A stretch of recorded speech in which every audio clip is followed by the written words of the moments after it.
नमस्कार मित्रांनो, आता आपण स्वाध्याय 6.3 पाहूया। स्वाध्याय 6.3 मध्ये आपल्याला आकृतीमध्ये त्रिकोण PQR ची जी दोन बाजू आहे QP आणि RT, त्याला असं T आणि S पर्यंत लांबवले असताना आपल्याला इथे दोन बहिष्कोन तयार झालेले आहेत, बरोबर। आणि त्या दोन्ही बहिष्कोन कोण SPR चा माप दिला 135 अंश आणि त्यानुसार कोण PQT त्याचा माप दिलेला आहे 110 अंश। तर आपल्याला कोण PRQ अर्थात त्रिकोणाचा हा जो कोण R आहे त्याचे माप मिळवायचे आहे, बरोबर। आपण आकृती याप्रमाणे मी काढून घेतलेली आहे। तर आता ह्या उदाहरण सोडवण्यासाठी आपण याला हा माप जो आहे त्याला X धरून घेऊ, बरोबर। आता बघा इथे हा T शेप रचला जातो, म्हणजे हे झाले रेषीय जोडीतील कोण, बरोबर। तर आपण P माप मिळवू शकतो, आतील जो त्रिकोणाचा कोण P आहे तो मिळवू शकतो। त्यानुसार इथे पण तुम्ही बघाल तर हा T शेप तयार झाला, म्हणजे हा सुद्धा आहे रेषीय जोडीतील कोण, म्हणजे हे दोन्ही माप आपल्याला जे त्रिकोणाच्या आतील कोण आहेत ते दोन्ही कोण मिळू शकतात। आणि मग त्रिकोणाच्या तिन्ही कोणांची मापांची बेरीज होते 180। त्यानुसार आपण हा X चे मूल्य अर्थात कोण PRQ चे मूल्य मिळवू शकतो, बरोबर। तर मी सुरुवात करतो इथे का कोण SPR अधिक कोण RPQ बरोबर 180, बरोबर। कोण SPQ आणि कोण RPQ हे दोन्ही कोण बरोबर 180। म्हणून SPR चा माप आपल्याजवळ आहे 135 अधिक कोण RPQ अर्थात त्रिकोणाचाच कोण P त्याचे मूल्य आपल्याला मिळवायचे आहे, बरोबर 180। इथे तुम्ही लिहू शकता रेषीय जोडीतील कोण, बरोबर। म्हणून कोण RPQ बरोबर 180 मायनस 135, आपल्याला ही वजाबाकी मिळेल 180 वजा 30, 10 वजा 5 5, 7 मधून 3 गेले 4, 45 अंश, बरोबर। तर हा मधला कोण जो आहे तो मिळाला आपल्याला 45 अंश, तो आपण मिळवला, बरोबर। तर कोण RPQ बरोबर 45 अंश, बरोबर। हा पहिला परिणाम झाला, बरोबर। आता आपण मिळवू ह्या मधला कोण Q। तर रेषीय जोडीतील कोण घेतो आपण आम्ही कोण PQT प्लस कोण PQR। तुम्ही त्या अंतःसम्मुख कोणांचा वापर पण करू शकता का। आता हा बहिष्कोन आहे, तर या अंतःसम्मुख कोणांची बेरीज बहिष्कोनाजेवढी असते, बरोबर। तर तो जर क्रायटेरिया आपण यूज केला तर कोण PQT बरोबर कोण QPR प्लस कोण QRP, तर पण आपल्याला X चे मूल्य मिळेल। आपण त्यानुसार जातोय, तर कोण PQT बरोबर कोण QPR किंवा RPQ पण म्हणू शकता, RPQ किंवा QPR अधिक कोण PRQ। चला हा कोणता क्रायटेरिया यूज केला तर आपण अंतःसम्मुख कोण याप्रमाणे लिहून घ्या, बरोबर। तर हा जर अंतःसम्मुख कोण झाला तर आता कोण PQT ज्याचा माप दिला आपल्याला 110, इथे मी लिहितोय 110, बरोबर, इक्वल टू कोण QPR त्याचा माप आपण मिळवला 45 अधिक कोण PRQ ज्याचा माप आपण X घेतलेला आहे, इथे मी लिहितोय X। चला इथे साईड चेंज करू, म्हणजे वजाबाकी अनुसार आपल्याला X ची व्हॅल्यू मिळेल। म्हणून X बरोबर 110 मायनस 45 बरोबर उत्तर मिळेल तुम्हाला 10 वजा 5 5 आणि ते असणार 10 वजा 4 6, बरोबर। तर म्हणून कोण PRQ बरोबर 65 आपल्याला हा उत्तर मिळाला। दुसरा प्रश्न मित्रांनो, का आकृतीमध्ये आपल्याला कोण X 62 अंश दिलेला आहे, तसेच OZ म्हणजे YO आणि हा OZ जे आहे ते कोण XYZ आणि कोण XZY चे अनुक्रमे द्विभाजक आहे। तर आपल्याला हा कोण OZY आणि कोण YOZ मधला कोण शोधायचा आहे। हा कोण 62 दिला आणि हा पूर्ण कोण 54 दिलेला आहे। ही आकृती आपण इथे याप्रमाणे मोठी काढली त्याच्यावरती बघूया। तर आपल्याला या पूर्ण त्रिकोणामध्ये कोण XYZ असे हे 3 कोण पैकी 2 कोण 62 अंश आणि एक हा 54 अंश, बरोबर एक्स आणि वायच्या माप दिलेलं आहे. मग आपल्याला सांगितलेलं आहे का OY आणि OZ हे दिलेल्या 2 कोणांचे द्विभाजक आहेत. त्या द्विभाजकमध्ये 2 समान भाग करणारी रेषा किंवा रेषाखंड, बरोबर. तर याचा अर्थ OY ने या भागाचे बरोबर 2 समान भाग केलेले असतील. अर्थात हा पूर्ण कोण जर 54चा असेल तर हा कोण त्याचा अर्धा असणार आहे. त्याचप्रमाणे OZ ने पण या पूर्ण कोणाचे 2 समान भाग केलेले आहेत. म्हणजे हा कोण जितका असेल त्याच्यापेक्षा अर्ध हा कोण असणार, बरोबर. तर सर्वप्रथम आपण काय करूया का एक्सच्या आणि वायच्या माप आहेत आपण झेडचे माप मिळवून घेऊ, बरोबर. तिन्ही कोणांची मापांची बेरीज 180 होते. त्यानुसार आपण पूर्ण कोण झेडच्या माप मिळवू. आता हा पूर्ण कोण झेडच्या माप मिळेल त्याच्यानंतर हे 2 अर्धे आहेत त्याप्रमाणे अर्धा कोण मिळून जाईल आपल्याला. मग फक्त ह्या त्रिकोणमध्ये तिन्ही कोणांची मापांची बेरीज 180 होते. त्यानुसार आपण O कोणच्या माप मिळवून घेऊ. खूप सोपं आहे. पहिलं सर्वप्रथम तुम्हाला काहीच नाही समजलं तर तिन्ही कोणांची मापांची बेरीज 180 होते तो फॉर्म्युला लावून घ्यायचा. तर आपण लिहू शकतो का कोण X अधिक कोण Y अधिक कोण Z बरोबर 180, बरोबर. कोणांच्या बेरजेचा नियम हा तुम्ही कंसामध्ये लिहू शकता, नाही लिहिला तरी चालेल. चला X कोण आणि फक्त तुम्ही X Y आणि Z म्हटलेला आहे म्हणजे तर पूर्ण त्रिकोणाचा कोण असेल, बरोबर. जेव्हा आपण मधले कोण लिहूया तेव्हा पूर्ण कोणाचं नाव लिहूया. आता फक्त आपण जो मुख्य कोण आहे तेच कोण घेतलेले आहेत तर त्यांचे माप Xचा माप आहे 62, Yचा माप आहे आपल्याकडे 54 आणि अधिक कोण Z बरोबर येणार 180. चलो यांची बेरीज घेऊ तर 4 ने 2 6, 6 आणि 5 11, 116 अधिक कोण Z बरोबर 180. म्हणून कोण Z बरोबर 180 मायनस 116, 180 पैकी 110 गेले 70 आणि 70 पैकी 6 गेले तर 64, बरोबर. अर्थात कोण झेडचा माप मिळाला आपल्याला 64, बरोबर. हा पूर्ण जो कोण झेड आहे पूर्ण कोण त्याचा माप मिळाला आपल्याला 64, बरोबर.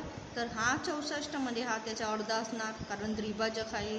आपण 54 तर तो हा मधला जो भाग आहे तो त्याचा अर्धा असणार कारण आपण द्विभाजक आहे. मग हे दोन्ही अर्ध कोणांचे माप मिळालं का मग आपल्याला हा पूर्ण कोण O मिळून जाईल. तर आता आपण लिहूया, इथे साईडला लिहितोय मी का कोण OYZ बरोबर 1/3 कोण Y पूर्ण कोण Y बरोबर इक्वल टू 1/3 54 बरोबर होणार 27. कोणता कोण OYZ बरोबर 27. हा कोण 27चा मिळाला. त्याच्यानुसार कोण OZY बरोबर 1/2 कोण Z, बरोबर. फक्त इथं कोण लिहिला म्हणजे हा पूर्ण कोण येऊन जातो Z, बरोबर. तर 1/3 कोण Zचे माप आपल्या जवळ मिळालं 64. अर्थात किती होणार 32 कोण OZY बरोबर 32, बरोबर. हे दोन्ही कोण मिळाले आपल्याला. आता आपल्याला कोण YOZ मिळवायचे आहे. तर हा लहान जो त्रिकोण आहे त्याच्यामध्ये हा माप 27 इतका हा माप मिळाला 32. तर आता त्रिकोणात तिन्ही कोणांची मापांची बेरीज होणार 180. त्या फॉर्म्युलाचा वापर करू आपण घेतला का त्रिकोण OZY मध्ये कोण OYZ plus OZY plus YOZ तिन्ही कोण, बरोबर, त्यांची बेरीज होणार 180. मग आपण जे कोण मिळवलं 27 आणि 32 ते लिहिलं आणि कोण YOZ बरोबर 180 बेरीज करूया तर ही बेरीज होणार 59 अधिक कोण YOZ बरोबर 180. म्हणून कोण YOZ मधला जो कोण आहे त्याची मेजरमेंट आपल्याला मिळेल, त्याचे मूल्य आपल्याला मिळेल 180 10 1 121. कोण YOZ याचं मूल्य मिळालं 121, बरोबर. मित्रांनो, तिसरा प्रश्न, आकृतीमध्ये आपल्याला AB समांतर DE दिलेला आहे, तसाच कोण BAC 35 अंश असेल आणि कोण CDE 53 अंश असेल, तर कोण DCE म्हणजे हा जो कोण आहे कोण DCE वरचा कोण C तो आपल्याला मिळवायचा आहे. आपण आकृती याप्रमाणे काढून घेतलेली आहे. AB समांतर DE आणि हा कोण 35चा दिलाय, तर आपल्याला हा C कोण जो आहे मधला कोण C तो मिळवायचा आहे. असा तर तुम्हाला Z दिसतो म्हणजे आकृतीचं सॉल्युशन एकदम पटकन येऊन जाईल. इथे कोण BAE आणि कोण DEA हे अंतःयुग्म कोण होतील, बरोबर. म्हणजे Z आहे आणि परत ही दोन रेषा समांतर पण दिलेली आहे, अर्थात हे दोन्ही कोण समान होतील, तर 35चं होणार हा कोण. आणि मग त्रिकोणात तिन्ही कोणांची मापांची बेरीज 180 अंश होते, त्यानुसार आपण कोण C मिळवून घेऊ. तर सर्वात प्रथम लिहूया आपण AB समांतर DE हे आपल्याला दिलेलं आहे, बरोबर. म्हणून कोण BAE बरोबर कोण AED, कारण लिहूया आपण अंतःयुग्म कोण, बरोबर. म्हणून जो कोण BAEचं माप आहे 35, तर कोण AED बरोबर पण होणार 35. पण आपल्याला AED हा कोण जर 35 असेल तर या बिंदू एकच रेषेवरती आहे, तर जो माप AEDचा असेल तोच माप CEDचा असेल. म्हणून कोण CED बरोबर पण 35 होणार, बरोबर. तुम्ही इथे आकृतीवरून लिहू शकता किंवा एकच रेषेवरती आलेले बिंदू लिहू शकता, बरोबर. तर आकृतीवरून आपल्याला हा माप मिळतो, बरोबर. आता त्रिकोण CDE मध्ये तिन्ही कोणांची मापांची बेरीज 180. फक्त CDE सांगितलं म्हणजे स्पेशल कोण C, कोण D आणि कोण E. कोण C अधिक कोण D अधिक कोण E बरोबर होणार 180, बरोबर. Cचं माप आपल्याला मिळवायचे आहे, तर मी इथे लिहिते कोण C प्लस Dचं माप आकृतीमध्ये आपल्याला दिलेलं आहे 53 अंश अधिक CED हा माप आपण मिळवला 35 बरोबर 180. म्हणून कोण C अधिक हे होणार 88 बरोबर 180.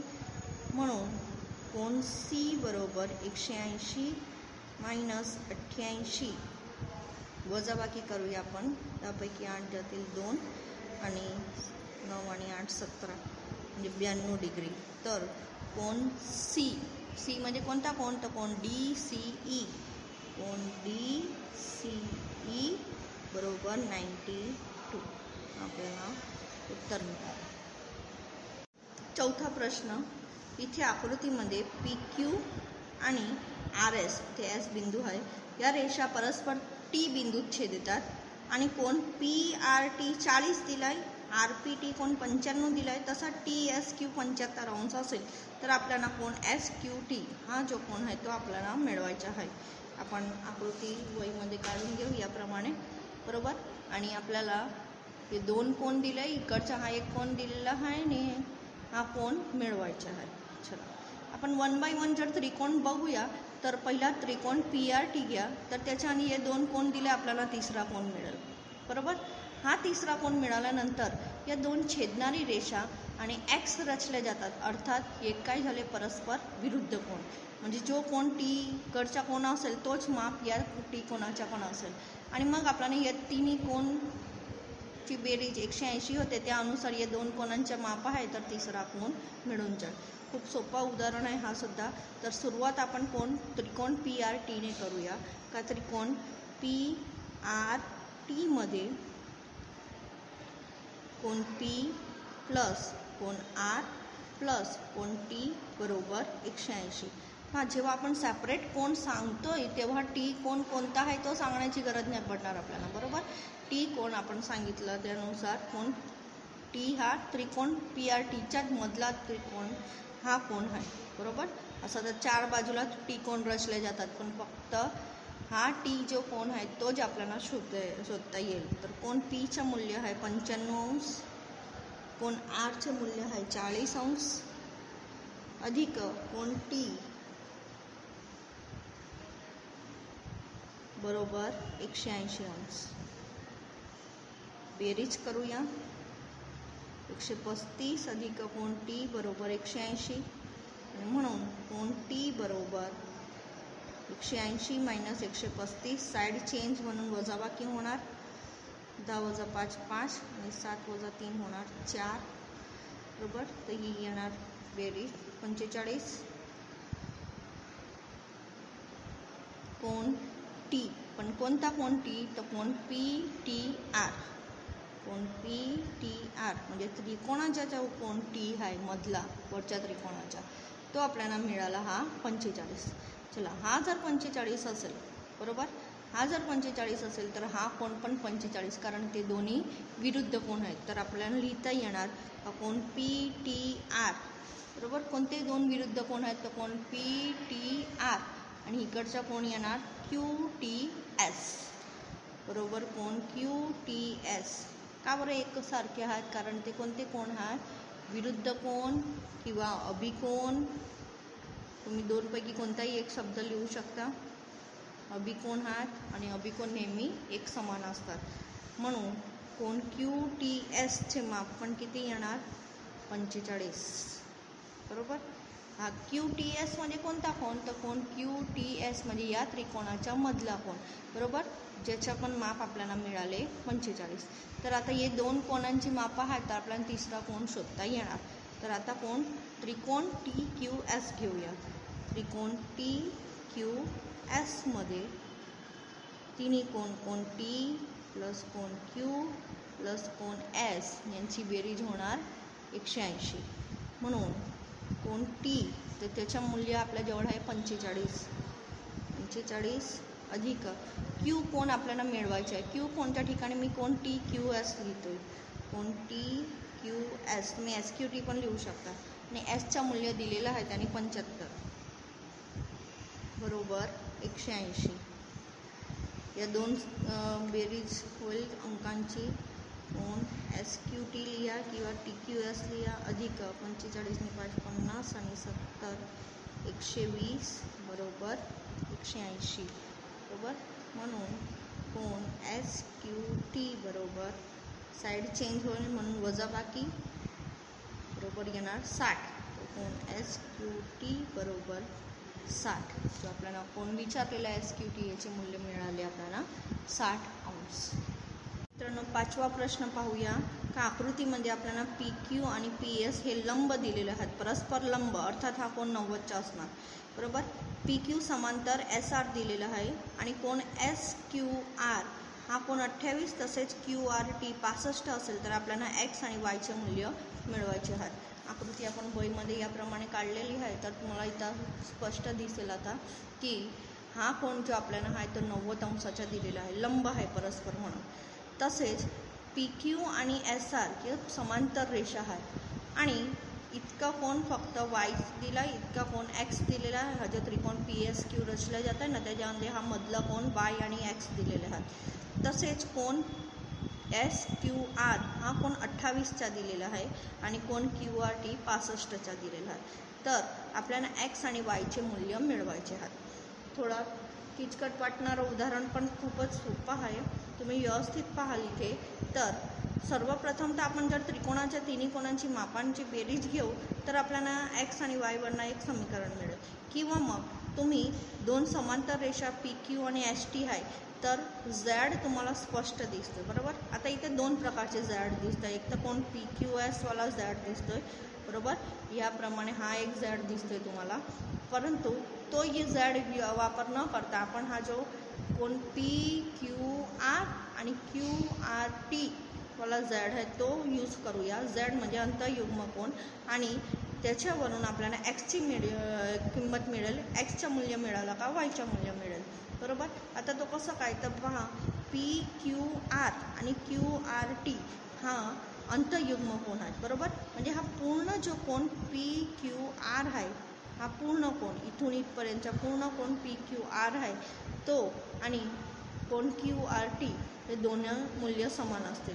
म्हणजे आपण या दोन कोणच्या जागी या दोन कोणांची बेरीज लिहू शकतो तर उदाहरण याप्रमाणे मी स्टार्ट करतोय का रेषा समांतर लिहूया आपण पी क्यू समांतर एस टी आणि म्हणून कोण पी क्यू आर मोठा कोण पी क्यू आर मोठा जड घेतो मी बरोबर कोण क्यू आर टी बरोबर.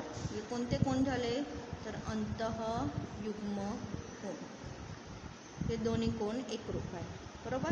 परंतु कोण पी क्यू आर कोणत्या दोन कोणाने बनलेला आहे तर हा एक्स आणि 28 तर दोन कोणाने बनलेला आहे. तर इथे मी लिहितोय एक्स प्लस 28 बरोबर क्यू आर टीच्या माप आहे आपल्याजवळ 65 बरोबर. म्हणून एक्सचे मूल्य मिळेल 65 मायनस 28. इथे तुम्ही ॲडजस्टंट अँगल किंवा संलग्न कोण असं पण लिहून टाकावं किंवा कोणांची बेरीज बरोबर हे पण लिहू शकता कारणमध्ये. म्हणून एक्स बरोबर मिळेल आपल्याला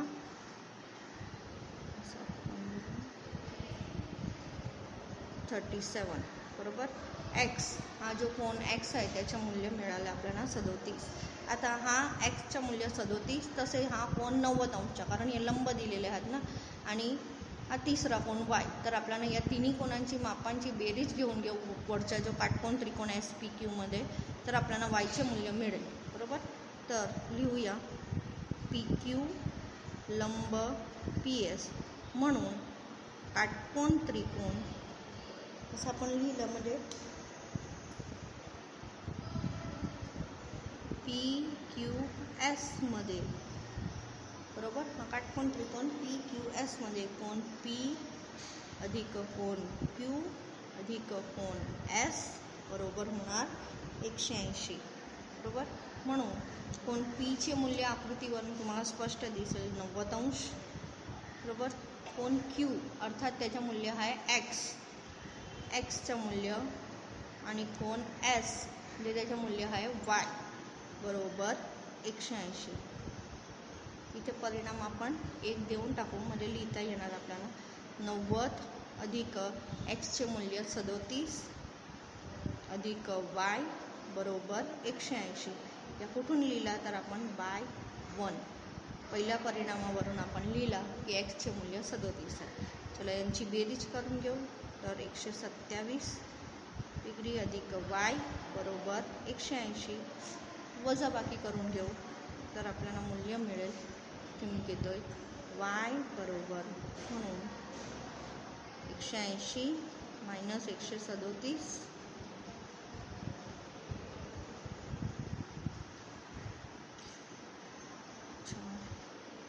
43. वायचं मूल्य मिळालं आपल्याला 43 बरोबर. एक्सचे मूल्य 37 आणि वायचे मूल्य 43. आता मित्रांनो 6वा जो प्रश्न आहे तो आपण इथे कॅन्सल घेऊया. असंही गुजरात बोर्डने जो सिलेबस आता बाहेर पाडला त्यानुसार 6वा प्रश्न कॅन्सलच आहे पण म्हणून आपण या सिद्धतेचं उदाहरण करणार नाही. इथे 5व्या प्रश्नामध्ये तुमचा हा प्रकरण संपलेला आहे आणि परीक्षेत पण इतक्यापर्यंतची तयारी करायची आहे.